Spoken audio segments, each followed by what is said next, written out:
Hey everyone, it's Eunice here. Today, we'll break down the differences, pros, and cons of both Bitcoin and Ethereum in a clear and simple way that's easy to understand. Let's get right into it. First up, let's talk about why these crypto kings even exist. Bitcoin, OG crypto, came on the scene back in 2009, all about being a decentralized digital cash.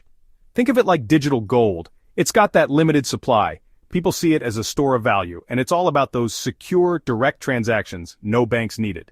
Ethereum, on the other hand, stepped onto the scene in 2015 with bigger dreams.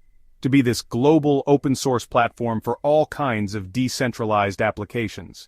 So, Bitcoin's that reliable store of value, while Ethereum's the Wild West of innovation, powering the future of decentralized tech. Now let's talk about scarcity, something Bitcoin's known for. Bitcoin's got that hard cap of 21 million coins, and once those are mined, that's it.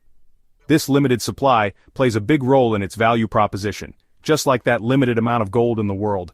Ethereum, on the other hand, takes a different approach. No fixed supply here, meaning new ether gets created over time. So Bitcoin's playing the long game with scarcity, while Ethereum's focused on a more flexible model that can adapt to the ever-evolving crypto landscape. Let's talk about how these cryptos handle transactions.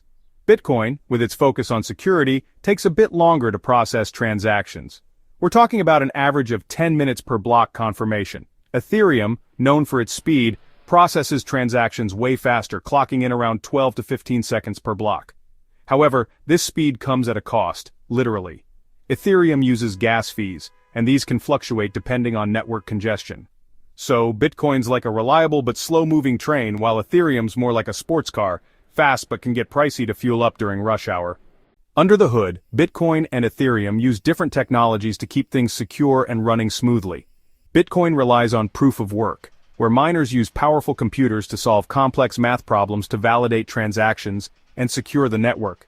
Ethereum, on the other hand, made a big move in 2022, switching from proof of work to proof of stake. So, Bitcoin's sticking with its tried-and-true proof of work, while Ethereum's embracing the future with proof of stake, making it more sustainable and ready to handle the demands of a decentralized world. Finally, let's talk about what these cryptos are actually used for in the real world.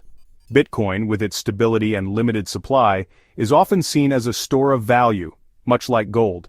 People invest in Bitcoin to hedge against inflation or to diversify their portfolios. Ethereum, on the other hand, is all about building the future of decentralized applications, from DeFi platforms to NFTs. So, Bitcoin's the go-to for a reliable store of value and straightforward transactions, while Ethereum's building the foundation for a decentralized future.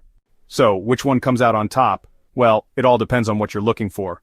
Bitcoin's like that classic, reliable car. It might not have all the bells and whistles, but it gets you from point A to point B without a hitch. Ethereum, on the other hand, is like that futuristic concept car. It's pushing boundaries and has the potential to change the game entirely. It's not about which one is better. It's about understanding their strengths and choosing the one that aligns with your goals. If you enjoyed this video, be sure to check out our other videos. You're going to love them too. As always, thank you for your support.